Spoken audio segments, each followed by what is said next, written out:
Welcome to the boardroom, Dr. Musil. Thank Um, you.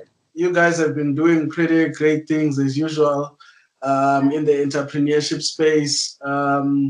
Just maybe just to start with some of the new listeners, just introduce yourself and also the institution that you represent. Great. Yes. Hi, I'm Emily Musil. I'm Managing Director of Social Innovation at the Milken Institute.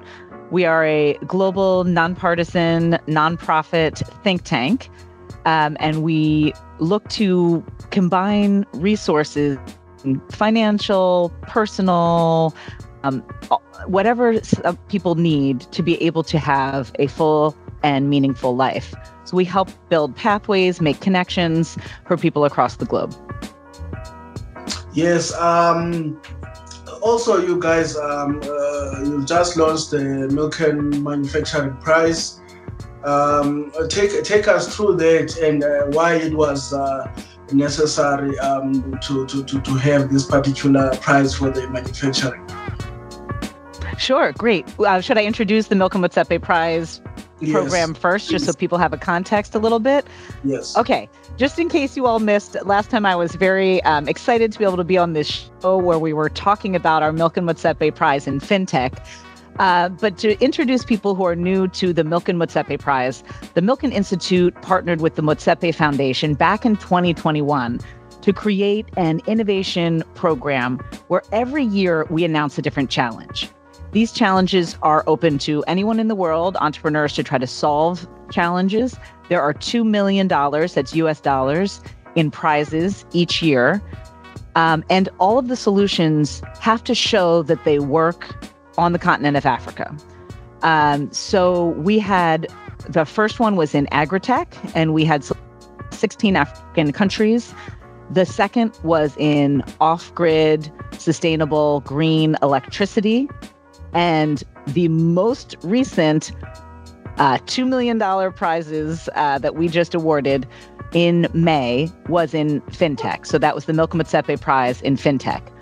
Last time on this show, we spoke right when we had announced the 10 semifinalists. We were at our Africa Middle East Summit in Abu Dhabi, and 10 teams out of thousands down to hundreds, down to 10, were granted $100,000 each per company. They pitched their ideas in front of an independent panel of global judges. And from that group of 10, 3 were selected to come to our Milken Institute Global Conference in Los Angeles just a few weeks ago. And there they were on stage with Patrice and Precious Motsepe and Mike Milken, so the founders of Milken Motsepe Prize. They were able to speak to them directly, get feedback. And we had one team, a company called Verto, that was declared our $1 million winner. So in addition to the $100,000 that the 10 companies got, they were just granted an additional $1 million. So that is the prize program. For those of your listeners who are interested, we also just announced the latest Milken Motsepe Prize, which is in AI and manufacturing. Yes. So this one is open now for registration. This is, if you turn off this podcast after this is the main thing to know. You can apply now. It is free. You'll have access to the Milken Motsepe Prize community, a series of resources. Everything is free. Again, we're nonprofit. We're just here to try to build bridges for people, get some capital flowing. They have until July 31st to submit an application for our AI and manufacturing prize. So that is open now. Again, $2 million will be given out over the next year. Awesome. Why, in your view, Doc, is it essential to encourage innovation in manufacturing today, as well as AI? Well, there's lots of reasons, and we really thought to combine these two things. So first of all, the main purpose of this Milken Motsepe Prize in AI and manufacturing, we're looking for 3 key things. 1, to deliver more efficiency. 2, to reduce waste. And 3, to create jobs, particularly for growing populations. We focused on AI and manufacturing because we're entering this transformative moment really in human history driven by AI. And this sector is ready for massive traction. And the second part, specifically because this prize has to be companies headquartered in Africa, Africa really stands at the forefront of that transformation that we're seeing right now. There's AI is projected to add nearly $3 trillion to Africa's economy between now and 2033. We also have projected over 2 billion people will be living on the continent by 2050. Consumer spending is expected to grow. All of these reasons why creating jobs, making sure we have efficient use of manufacturing and creating products, and that we're reducing waste. So making sure that this is creating this sort of economy for the post-AI world. This isn't manufacturing done 1960s style. There's a new need and new capabilities. So we want to know your ideas out there for how to make this the best it can possibly be and reward the innovators. Yes, and the challenge is also the prize is aiming to address in this space of manufacturing. Yes, exactly. So, there's so many things with manufacturing that can be, we're really open to what that manufacturing is. So that can be, textiles, that can be electronics, that could be, plant processing, any manufacturing. So we're not saying which type. What we're really interested in is how the use of this technology is going to make business better, make more jobs, and get more capital flowing. I would say, unlike our first two Milken Motsepe prizes, so I mentioned Agritech and Green Energy, those two prizes were really for brand new, untested ideas. So we were looking for people who either had a startup or some of them just had an idea and hadn't even started yet. Fintech and manufacturing, because of the nature of those topics, both of those, we are looking for companies that are already in existence. So really they're looking for Series A and beyond funding and have been around for at least a year or two. So this is different from, I have an idea, will it work? This is really more established companies that we can look at the data. And when I say we, I should say an independent panel of judges, really experts in the field, to be able to look and evaluate these companies. Yes, and take us through also what the participants can expect and the support that I know you touched earlier, and the support that they receive throughout the competition. Yes, great. So, sometimes I've been doing a long time now, and people ask like, oh, well, then, just one person gets the $1 million. What's the point? Yes. The way that we designed this whole program, and I get it. I also hear from people like, oh, we apply for all this stuff. We just don't want to waste time. We want to get our company to grow. So we designed this program. We hope it brings value no matter what stage or how far somebody gets in the competition.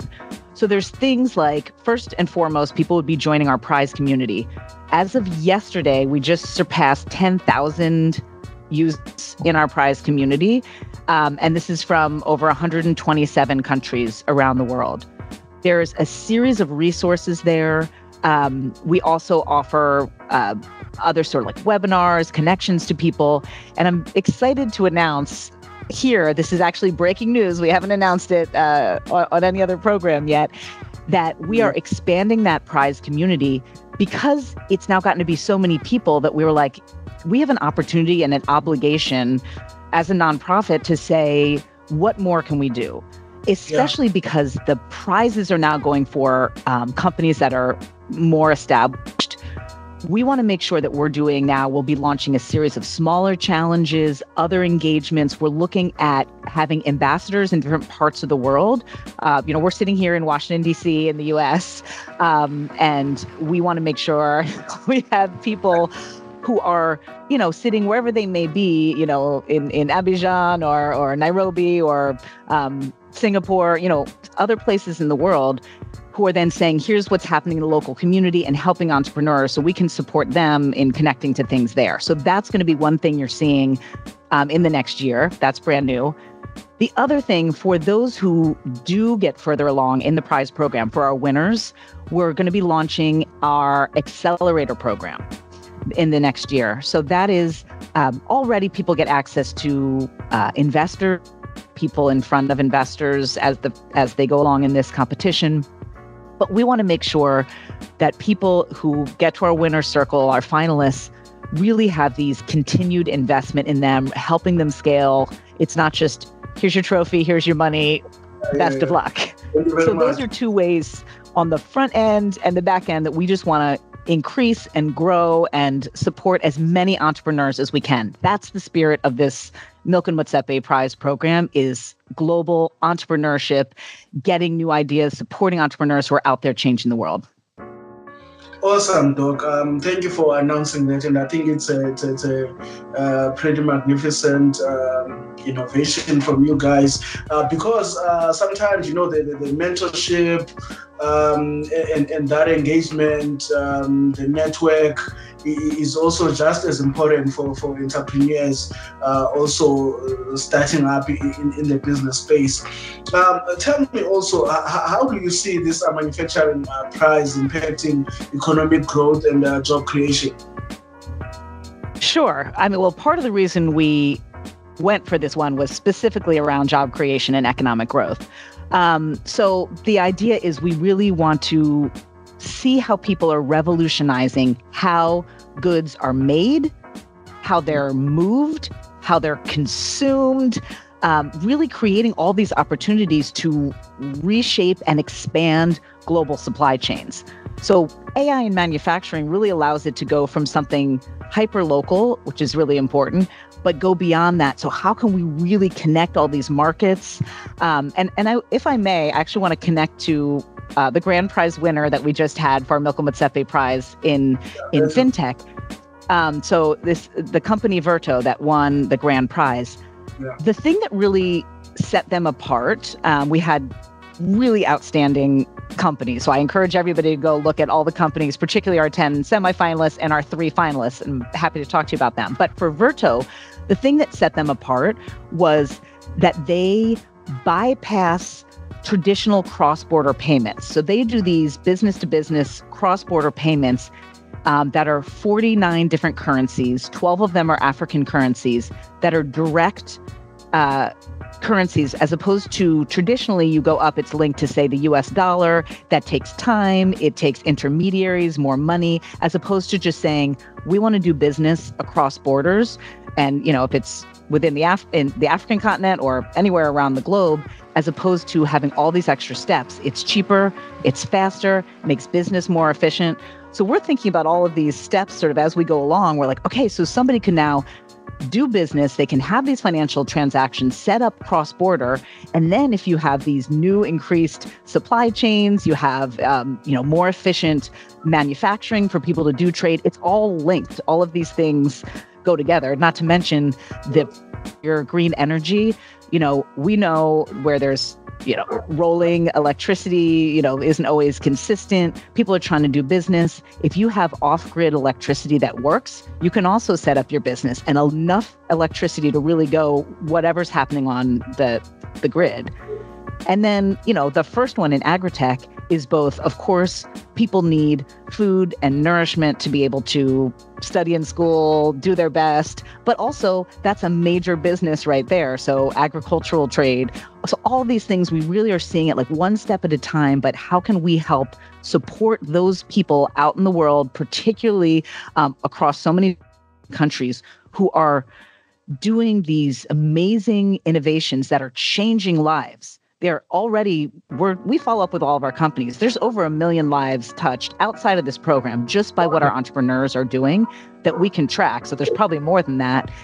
And if we can do anything and get capital flowing so these businesses can grow and they can thrive and they can change people's lives holistically, that's the thing that makes me so excited and optimistic for the future. It makes me want to, get out of bed in the morning and say, how can we get more resources flowing to these game changers?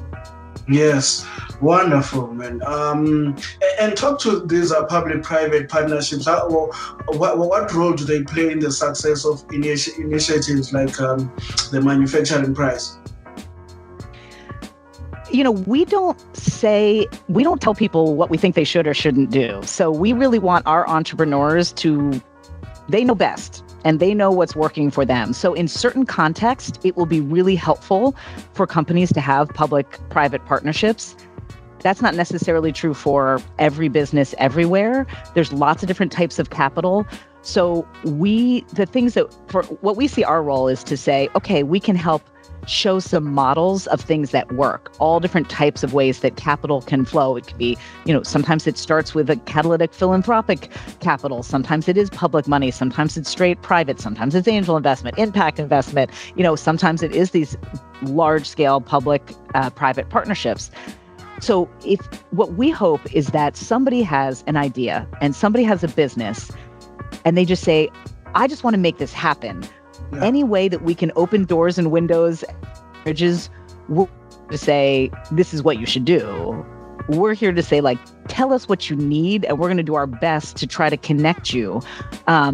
So that's from where we sit. Of course, I do think public-private partnerships are absolutely a trend for the future.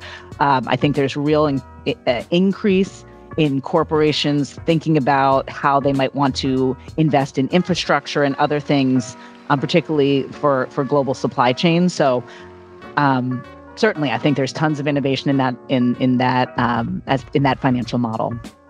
Yes, and Africa has been named as maybe the next frontier of growth. What particular industries do you guys take interest in? I know we're talking manufacturing, AI is a given. Well, what other particular industries do you see bringing all that compounding growth in Africa? So, as I mentioned earlier, the prize program has a different industry every year that we're looking at. So we look at the trends of where we think there could be extra support and a lot of growth. So that's partly why this year was specific to manufacturing. But part of what we would love to do is have entrepreneurs tell us where, this is what we think the future is in their particular community. So, there's lots of things we could talk about. We have one project we're working on right now has a lot to do with water, both water for clean drinking water and all of that, but also there's tons of water that you need for agricultural production, data centers, things people don't think about necessarily what you need water for. So really that nexus of water, electricity, figuring out how you have those really big systems that you need anywhere on the globe. That's something we're really interested in. On the continent, I think in Africa, really looking at the trends. We think emerging technology is one of the many areas where Africa has a long history now of leapfrogging and going faster, sooner, better.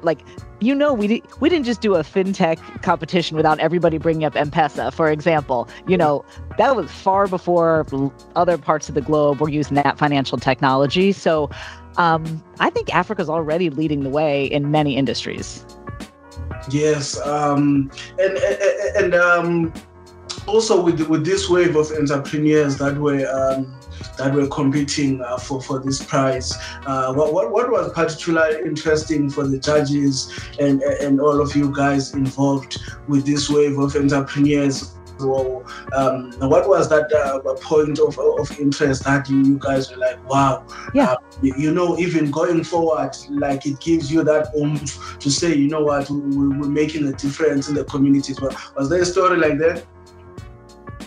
For sure. So every single prize that we've run so far, we have a series of criteria. It's all publicly available too. So happy to share anything that people want to see. Or you can go also to milkenmotsepeprize.org, and we can share a link here. Yeah. So each one has its own specific criteria. But one message I would say to any entrepreneur is thinking about your story. So, ultimately you do want to get in front of investors and have people invest in your vision and your company so you can grow. And when you're doing something that is a social enterprise or social impact, figuring out and articulating both why this helps the community or the world, the global community or your local community, whatever scale, and is good business, that's really a secret to success, I think, because that way you are financially sustainable. These companies are figuring out how to make a really good business and transform their communities. For fintech, if that's the one, so as I mentioned, each one had slightly different criteria. One of the things we really wanted to focus on was small and medium-sized businesses. Just they're the backbone of so many economies. So really not just these massive industrial companies, but how can we make sure somebody who starts their own business is able to have access to credit, start to save, be able to do these cross-border payments. And we asked the companies specifically about their social impact and saying, can you talk to us about how unbanked or underbanked populations, and particularly in areas, frontier markets, not necessarily the ones that are already at the forefront with really strong economies, ones that are saying we want to be global players as well, and we're trying to start businesses here in a frontier market. So we looked at these companies and they really had to talk about how they were reaching people who were maybe getting their first access to credit ever. How do you even get started? How do you begin to save? So one thing that was interesting to us, a few trends we noticed that I can say that the three finalists who just were at our global conference in May, there was kind of a key learning from each of them. The first one I already mentioned from our grand prize winner, Berto, which was about this need for cross-border payments. There's so many, consumer remittances and markets are just growing, expanding. It's kind of crowded as people are trying to do more and more in mobile money. But the cross-border payments, there's very few. So this was really an area that could help and move things forward. The second one of our finalists, Chums, so CHUMZ, they are the number one savings app in both Kenya and Rwanda, that they were really looking at savings being like the most powerful pillar you can have in finance. That's their belief. So they were really trying to close equity gaps by shifting to a culture of saving and investment. So that was a really interesting thing from them. Another one was the company Oze, and they were really focused on these underbanked populations and your first line of getting mobile solutions that were really tailored to small businesses and those that were looking to access to credit for the first time. So those sort of things where we're like, there's so much in financial technology. At the end of the day, it goes back to, can somebody who has an idea, who has a business, have the opportunity to start, grow, and scale their own enterprise? And that's what financial technology allows people to really be involved in growing their own financial future for themselves, their families, and their communities. Yes, and having come from one of the states, you guys have built legendary companies,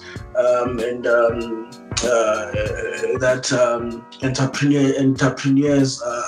It's an environment entrepreneurs are really thriving.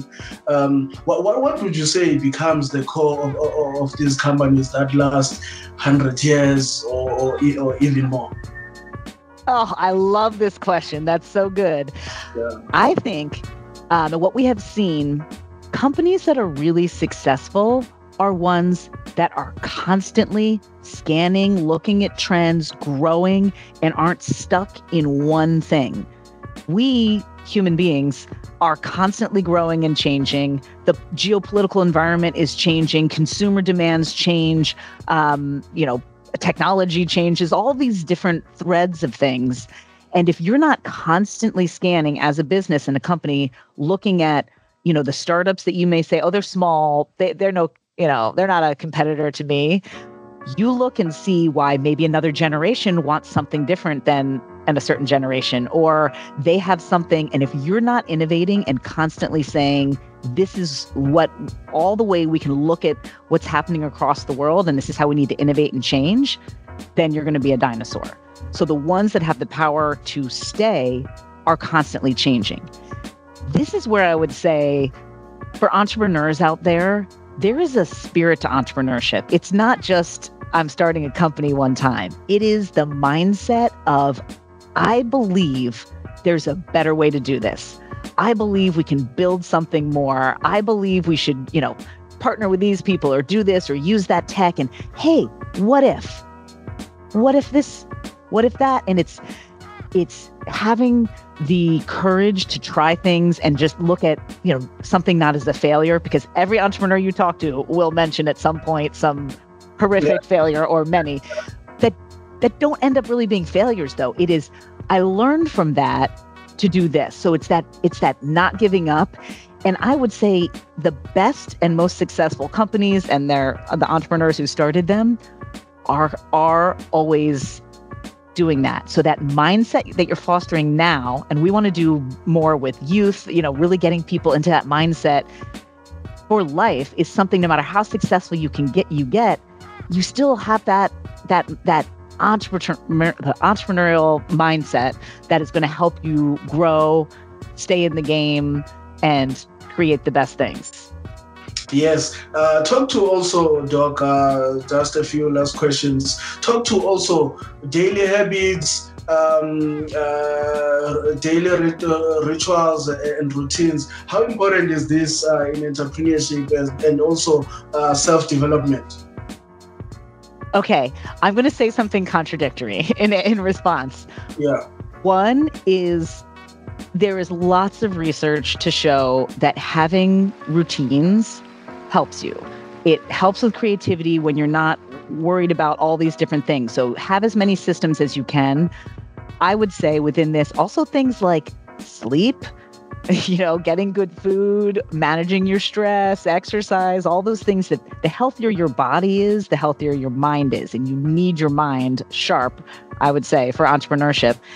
The contradictory part is, and most creative people and entrepreneurs know that sometimes that best idea is going to strike you and you have to hop out of bed, totally out of routine, and do the thing at that point. Yeah. And you get into your zone and you get into your flow. And if you can create some of that space in your life to really get into deep thinking, to shut off the distractions all of us have and give yourself some of that unencumbered time to just focus, and to go when there's an idea or something, and don't be afraid to go build. So that's the contradictory part I'm going to say is, take care of yourself, get as many, having that structure of every day I'm going to write down something, into my digital notebook, or I'm going to meditate for 10 minutes before, so I'm clearing my mind. I'm going to, whatever your routine is, something so you can structure, set you free, and let yourself just ride the waves of those ideas, because you are probably thinking of something that nobody else has thought about it in that same way. Everyone out there, your story, your life experience, the way you see things, nobody on this planet has seen and experienced what you have seen and experienced from your perspective. So sometimes that spark is the thing that's going to set you apart, and you've got to just go with it and try. Yes. 5 books, Doc, that you are currently reading or have read. Oh, man. You put me on the spot right here. That you have read, that you always go back to, and you are still reading. Yeah. Oh man, can I come back to you with a best list? Because right now I have a combination of I'm just seeing my whole bookshelf in my mind, and I want to just make sure I put a little thought into making sure I'm putting out something that's really the best ones. Because I browse a ton. In a previous life, I was a history professor. Fun fact. So I love reading. I love looking at history. Is looking at those trends. How did we get to where we are? All the different things that led us to where we are, I think, are the same tools that help you look into the future. Yeah. So I have stacks on history, stacks on, innovation. I also think reading things like poetry, fiction, getting your creative mind. I love science fiction is one thing also, to just imagine worlds to say that gets you back to that mindset of what if, like what would happen if this thing, particularly around technology and kind of getting out of your current reality, can help unlock your thinking. So yeah, let me get back to you on some of those, but I can tell you already, there'll be at least one history. There'll be at least one sort of how-to motivational entrepreneur. There's going to be some sci-fi and probably some just like, poetry in there. Awesome. And what's next for the Milken Manufacturing Prize, and how can our audience get involved or learn more? I know you mentioned the milken.org. Yeah. Yes, please. So it's milkenmotsepeprize.org. So we'll put the link here so everybody can see that. You can go there if you create an account that gets you into our prize community. Whether you're going to compete for this particular one or not, I encourage everyone to join us. We are, as I mentioned a little earlier, we are launching and growing our prize community. We hit that 10,000 person mark and we just like, we have an opportunity, we have an obligation. If people are looking, saying, hey, we're interested in something, we want to increase what we're giving you. So please join us. We're looking at, starting these satellite ambassador groups. We're looking at additional challenges, getting people to have startups. We have online courses, all sorts of resources. We send out something every month, opportunities for other prizes and money and other things. We're just sending out. We want to try to give people the tools that they need. That is the number one thing I would say. Please join us, milkenmotsepeprize.org. We want to know your thoughts. We want to be able to provide as much as we can. It's free. We're a nonprofit. We don't make any money off of any, what we want is companies to do well. That is our success, is watching other people succeed. So that would be the main thing. And if you want to apply for the Milken Motsepe Prize in AI and Manufacturing, the deadline is July 31st, 2025. So get your application started. There is a bit of a process to that because we're looking for Series A plus. So you're going to have to get some of your, papers in order to be able to show the data. So register by July 31st for Milken Motsepe Prize in AI and Manufacturing. Join us whether you're applying or not. And most of all, just continue to foster your own ideas. Don't give up on that. We really, more than ever, need our entrepreneurs who are looking towards the future, figuring out how to harness this incredible era we are living in. Yeah. With all the hardship, there's also so much opportunity. We just need these minds to just put it all together and figure out how can we do this to maximize people's ability to have full, rich, fulfilling lives wherever they are, and to really have jobs, health, businesses, thriving communities, all of those things. So please do continue with your work, continue with your ideas. You are needed out in the world. We'll do our best little part we can to support people, but really it's, an entrepreneur's journey, like most journeys, starts with themselves. Yes. To close it off, Dr. Emily, one quote. Share with us. One quote? One quote, yes. Oh, man. I